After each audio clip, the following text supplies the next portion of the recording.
Chicos, ¿cómo están? Bienvenidos otra vez a sus clases de ciencias sociales.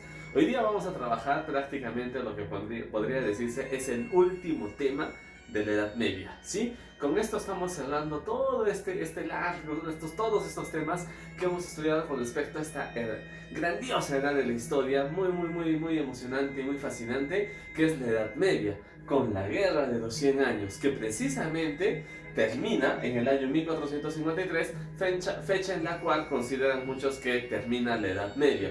Pero hay otro acontecimiento importante que determinó exactamente el fin de esta edad. Así que también vamos a hablar de eso al final.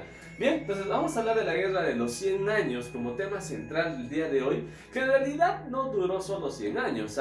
Esta guerra se extendió por algunos años más, precisamente si tú ya vas haciendo tus cálculos ahí, 1337, 1453, ¿no? Si tú haces una resta, una diferencia entre estos dos números, en realidad nos va a salir de que es 116 años, duró 116 años este conflicto. ¿Cuál es el concepto? ¿Cuál es en sí lo que tenemos que entender de la Guerra de los 100 Años? Es un conflicto, es un enfrentamiento entre la corona de Francia contra la corona de Inglaterra.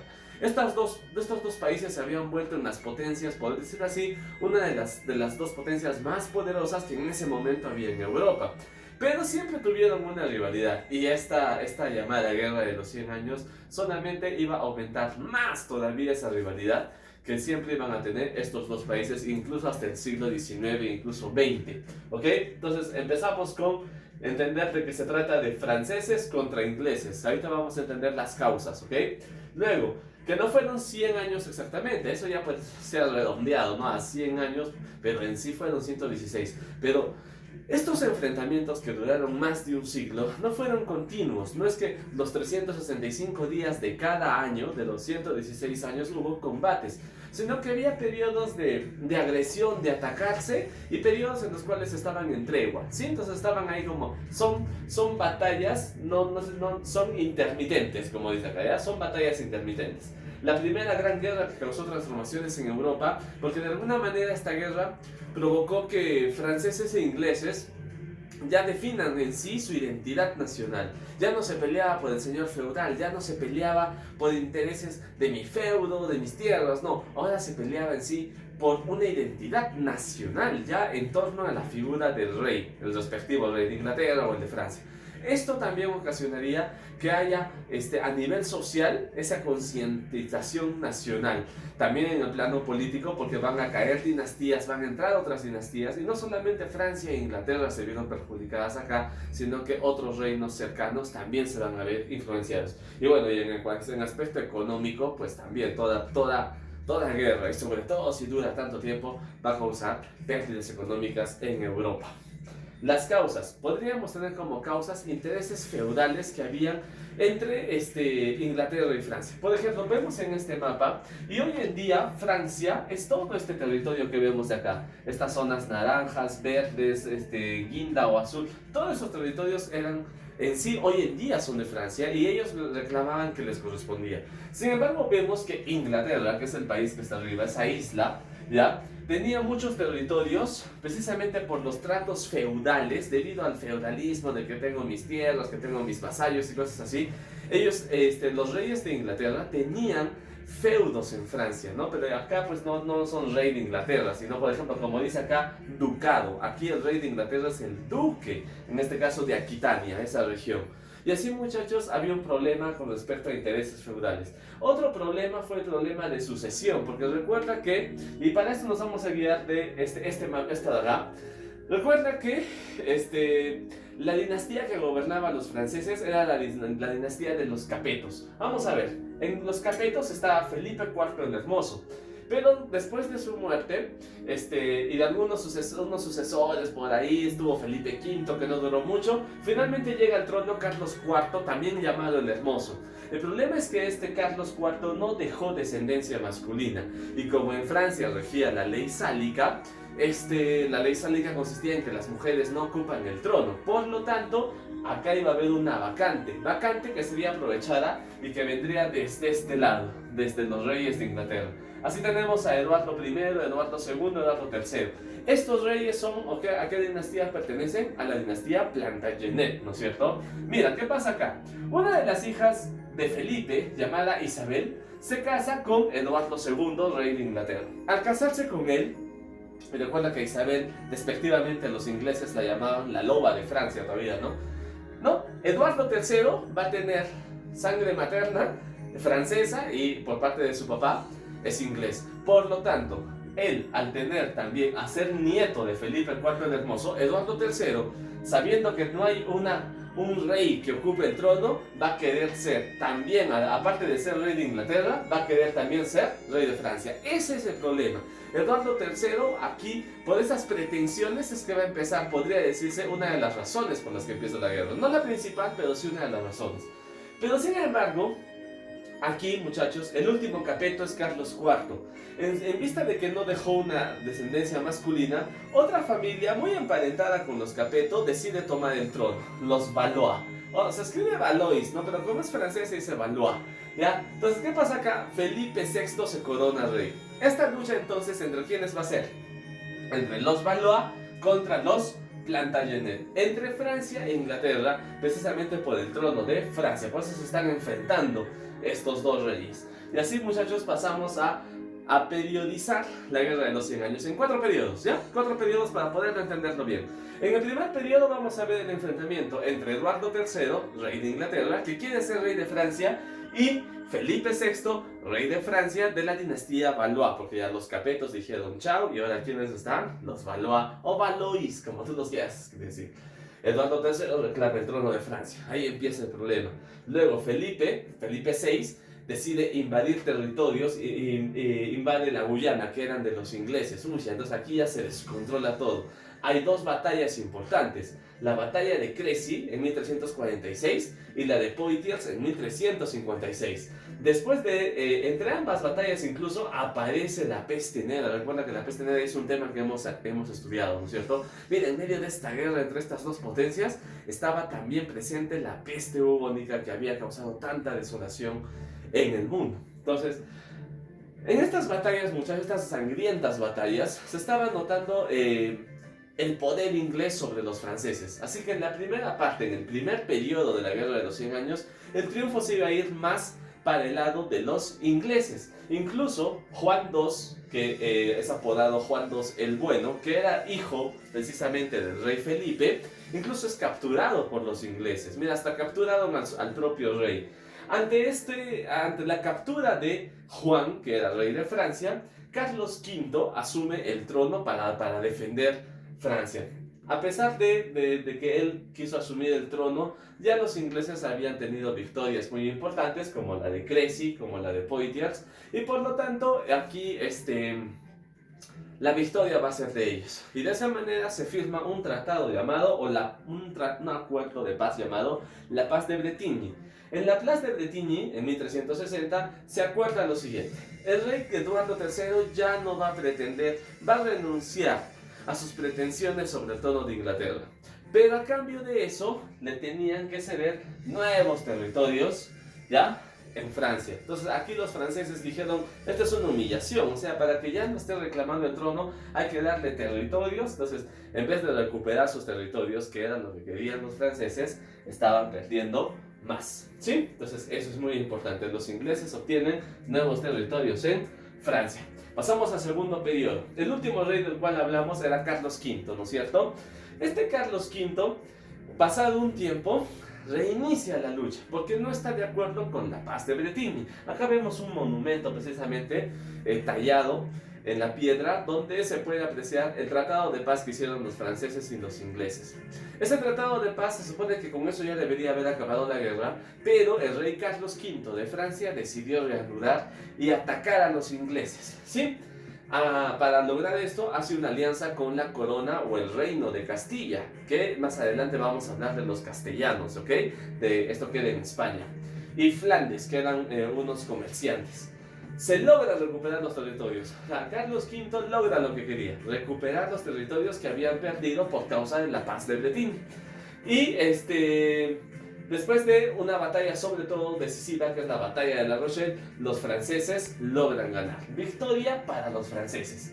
Y en vista de esta situación, incluso Inglaterra pasa por un mal momento y una nueva dinastía accede al poder. Es destronado el rey Ricardo II y en eso accede una nueva familia, la familia Lancaster.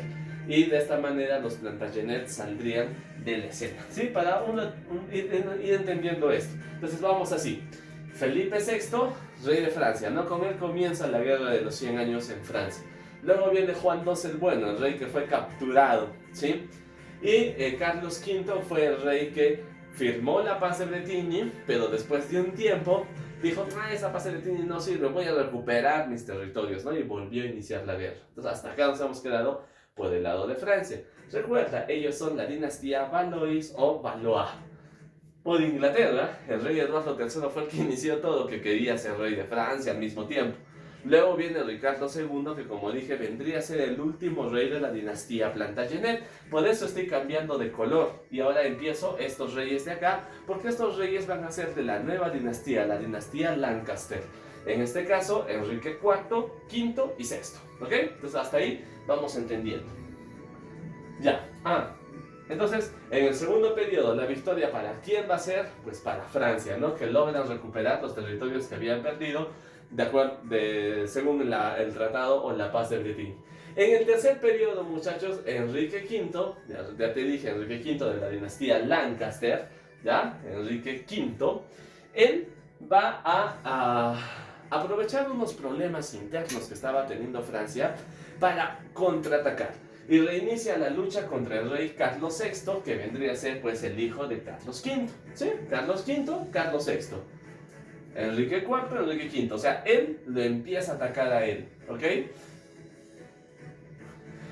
En la batalla de Azincourt, en 1415, los ingleses logran derrotar a los ejércitos franceses y les obligan a firmar un nuevo tratado. Este tratado se llamó el Tratado de Troyes.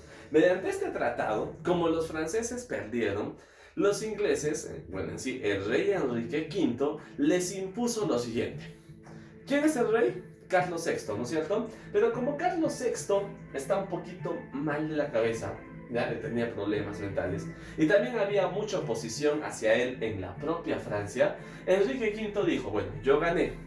Entonces, en el Tratado de Troyes dice, el rey Carlos va a seguir gobernando, pero una vez que muera, cuando fallezca, el nuevo rey de Francia voy a ser yo.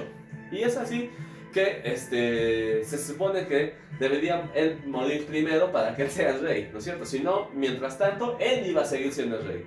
Lo que nadie se esperaba era que el que se murió primero fue Enrique V. Y un tiempo después recién se murió Carlos VI. Pero el Tratado de Troyes también podría ser con su heredero. Y el heredero de Enrique V era Enrique VI. Ahora, ¿por qué se llegó a ese acuerdo y por qué el rey Carlos lo aceptó? ¿Por qué aceptó de que en caso de que él se muera, el rey Enrique podría ser el heredero? Porque el rey Enrique se había casado con una de las hijas de Carlos VI. Se casó con Catalina. Entonces, pero como dije, se murió. Y como se murió, el Tratado de Troyes decía, bueno, puede ser su hijo. Entonces el siguiente rey de Francia, tendría que ser Enrique VI. Sin embargo, el hermano de Catalina, Carlos VII, que sí es francés de verdad, no que tiene mitad inglés, mitad francés, él reclama el trono porque dice que él debe tener. Bien, pero el Tratado de Troyes es un documento formal. El verdadero rey era él. Y él no tenía por qué meterse. Pero, ¿por qué la guerra se extendió tanto, por tantos años? Porque los franceses no estaban dispuestos a permitir que un rey inglés, aparte era un niño todavía, recién estaba creciendo, ni siquiera ya era adulto Enrique VI. Pero los franceses decían, vamos a proclamar a Carlos VII como nuestro rey y no nos interesa el tratado y todas esas cosas. Por lo tanto, empezamos el cuarto periodo. En el cuarto periodo vemos que Carlos VII es proclamado rey por el propio pueblo. Sí, o sea, pero no es un acto oficial, porque el mismo rey decía, pero yo soy el rey, o es ese bebé, ¿no? Ese niño. No, entonces había acá un problema. Se produce el sitio de Orleans en 1400, bueno, esto fue antes, ¿ya? En 1428, los ingleses se apoderan de Orleans, una ciudad francesa. Pero un año después, en 1429, los franceses intentan recuperar Orleans en el año 1429. ¿Quién lideraba los ejércitos franceses en aquel momento? Pues nada más y nada menos que esta jovencita llamada Juana de Arco. Juana de Arco era una pastorcita humilde que aseguraba tener comunicación o que había recibido un mensaje por parte de unos personajes celestiales, ¿sí? El santo patrón de aquella época era San Miguel Arcángel, ¿ya? También estaba Santa Catalina y Santa Margarita. Ella decía que estos santos le habían hablado diciéndole lo siguiente, que ella tenía que luchar contra los franceses para que el rey Carlos sea coronado oficialmente. Es decir, de alguna manera, ella se sentía una enviada celestial. Se acercó al rey Carlos y le dijo el mensaje que había recibido, y el rey Carlos confió en ella y le entregó el mando de los ejércitos. Para sorpresa de todos, esa pastorcita llamada Juana de Arco era más que una pastorcita. Logró guiar a los ejércitos franceses, lograron recuperar la ciudad de Orleans en 1429, y la figura de Juana de Arco se volvió épica. Todos los ejércitos, la moral de ellos se levantó, el nacionalismo francés otra vez despertó, porque ya los franceses estaban perdiendo la guerra.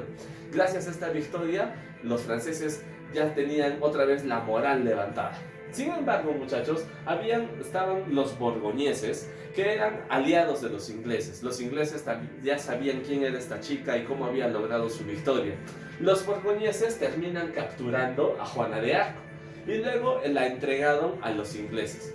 Los ingleses acusaron a Juana de hereje. ¿Se acuerdan que hablamos qué cosas le herejía? De enseñar doctrinas falsas.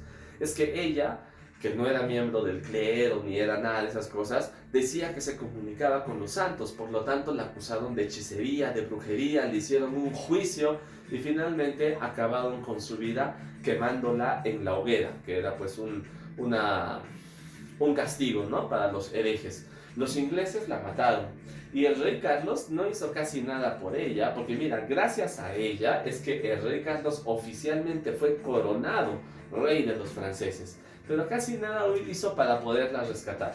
En fin, a pesar de la muerte de Juana, ¿ya?, que más adelante sería canonizada, pero en el siglo XX todavía, y eso quiere decir que no es simplemente Juana, sino es Santa Juana de Arco. Canonizar significa que la iglesia la considera una santa. Bueno, cerrando ese paréntesis de Juana de Arco, las batallas continuaron.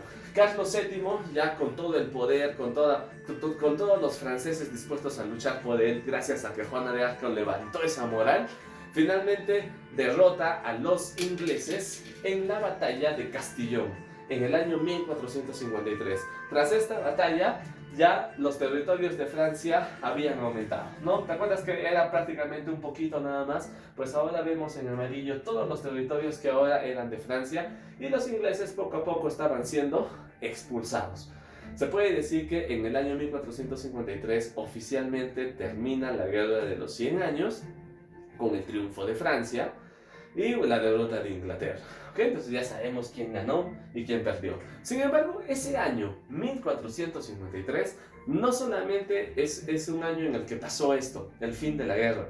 Ese año pasaron otras cosas. Por lo tanto, vamos a ver otros acontecimientos que no son parte de la Guerra de los 100 años, pero hay que entender para poder comprender cómo termina la Edad Media. ¿Ok? Hablemos de otro conflicto. Mira, esto no tiene que ver con la Guerra de los 100 años, lo estoy aclarando, ¿va? Otras guerras, ¿ya? La Guerra de las Dos Rosas, entre 1555 y acá está mala, 1455, acá es 4, y 1487. Un error, ¿ya? Es una guerra civil, ya sabemos que una guerra civil es una guerra interna, ¿no? O sea, no es franceses contra ingleses o españoles contra alemanes, no. Es cuando dentro de tu propio país se están peleando. Y en este caso, ese país es Inglaterra. El rey Enrique VI, volviendo acá, ¿sí? El rey Enrique VI fue derrotado, ¿no?, por las tropas de Carlos VII. Y finalmente la guerra la ganan los franceses. En vista de estas pérdidas, en vista de estos fracasos, el gobierno de Enrique VI empieza a verse tambalear. el gobierno de él ya no tiene una reputación y todos empiezan a criticar. Por lo tanto, ¿cómo se llama esta familia? ¿Te acuerdas? Esta familia es la de los Lancaster. Por lo tanto, los Lancaster empiezan a ser criticados. Y otra familia, que también desciende de los Plantagenet, los York, uy, acá lo he tapado, lo siento, Casa de York, acá debe decir, ¿ya? Son los que se quieren enfrentar a los Lancaster. Los Lancaster tenían como símbolo la rosa roja y los York la rosa blanca. O sea, está la Casa de York y la casa o dinastía Lancaster. Se declaran la guerra. Entonces es una guerra civil. Ingleses contra ingleses, ¿no es cierto? ¿Quién termina ganando esta guerra? En un principio estaban ganando los York, hasta llegaron a gobernar por 20 años en Inglaterra. Pero finalmente, es Enrique de la familia Tudor, ¿ya? Aunque era más allegada a los Lancaster, quien termina ganando. Pero sin embargo, Enrique Tudor, que luego sería coronado con el nombre de Enrique VII, para evitar problemas con los York, se casó con una mujer de esa familia. Y para que no haya más problemas, incluso fusiona la rosa roja de los Lancaster con la rosa blanca de los York para tener el símbolo de la dinastía Tudor, la rosa blanca y roja, ¿sí? Entonces la guerra de las dos rosas se llama así por precisamente el distintivo de cada familia. Pero al final ni los York ni los Lancaster netos se terminan quedando, sino otra familia que acá empezaría una nueva dinastía llamada la dinastía de los Tudor en Inglaterra. Otro acontecimiento que tenemos que saber es la reconquista española. Casi no hemos hablado mucho de España, ¿no? En la Edad Media. Hemos hablado de Inglaterra, de Francia, del Sacro Imperio, del Imperio Bizantino, pero de España no. ¿Por qué? Porque durante 8 siglos, desde que los musulmanes invadieron ese territorio, la península ibérica, estuvieron bajo su dominio. Los españoles, hoy en día lo que llamamos españoles, portugueses, estaban bajo el dominio de los musulmanes, ¿sí? Sin embargo, en el año 1031, los musulmanes que estaban organizados en el Califato de Córdoba, y eso ya lo mencioné anteriormente, eso ya lo hemos aprendido, se desintegró el Califato de Córdoba. Y eso es porque dentro de España, a pesar de que los musulmanes estaban ahí, un sector de la población era cristiana católica. Por lo tanto, querían expulsar a los musulmanes de sus tierras y inician una guerra llamada la Reconquista Española para votar a los musulmanes y obtener su libertad. Así, por ejemplo, en el año 1139, Portugal proclama su independencia. Logran, ¿no?, desalojar a los musulmanes. Y había otros 3 reinos en la península ibérica, aparte de Portugal. Estaba el reino de León, que era católico, el reino de Castilla, que era católico. ¿Te acuerdas? Te dije Castilla. Ellos ayudaron a Francia durante la Guerra de los 100 años. Y la corona de Aragón, ¿no? Entonces esos 3 reinos eran católicos. Portugal también era católico. Y lo que vemos en amarillo era el reino de Granada, que era un reino musulmán, ¿ok? Así que poco a poco los cristianos iban desalojando a los musulmanes. En la batalla de las Navas de Tolosa, en 1212, es una batalla que podría decir es una victoria contundente de los cristianos españoles, donde los musulmanes poco a poco empiezan a perder y a perder y a perder cada vez más territorio. En el año 1462, la reina de Castilla, llamada Isabel, y el rey de Aragón, llamado Fernando, se casan, ¿sí? Esa unión matrimonial es lo que muy famosamente conocemos como los reyes católicos, Isabel y Fernando. Ellos prácticamente deciden acabar con los musulmanes y expulsar hasta el ultimito que quede. Y poco a poco estos territorios en amarillo fueron haciéndose más chiquitos, más chiquitos, más chiquitos, más chiquitos, hasta que en el año 1492, la última ciudad que todavía resistía musulmana, la última ciudad musulmana que todavía resistía, Granada, es conquistada por los reyes católicos. Y así, muchachos, todo el territorio que hoy en día se llama España quedó en manos de ellos, de los reyes católicos, la reina de Castilla y el rey de Aragón, ¿sí? Entonces la reconquista española es el proceso mediante el cual los musulmanes fueron expulsados de la península ibérica. Pero la Edad Media termina con este acontecimiento. Eso ya lo sabemos, ¿no? La Edad Media comenzó con la caída del Imperio Romano de Occidente y terminará con la caída del Imperio Romano de Oriente o Imperio Bizantino, cuya capital era la ciudad de Constantinopla, una ciudad muy comercial y que era prácticamente un punto de acceso, era un puente, por decirlo así, que unía el comercio de Occidente con el comercio de Oriente. Era una ciudad vital. Sin embargo, para esta época ya era una ciudad pequeñita, ya el Imperio Bizantino ni existía, el Imperio Bizantino era un reino chiquitito. Y los turcos otomanos ya estaban rodeando la ciudad de Constantinopla. El mismo año que acaba la Guerra de los 100 años, a los turcos otomanos, liderados por su sultán Mehmed II o Mahomet II, también le dicen, capturaron la ciudad de Constantinopla. Los turcos, te recuerdo, no son cristianos, no son católicos, ¿no? Ellos son musulmanes. Y finalmente la ciudad cae en manos de los turcos, ¿no? Es totalmente capturada. El último emperador, Constantino XI, muere en batalla.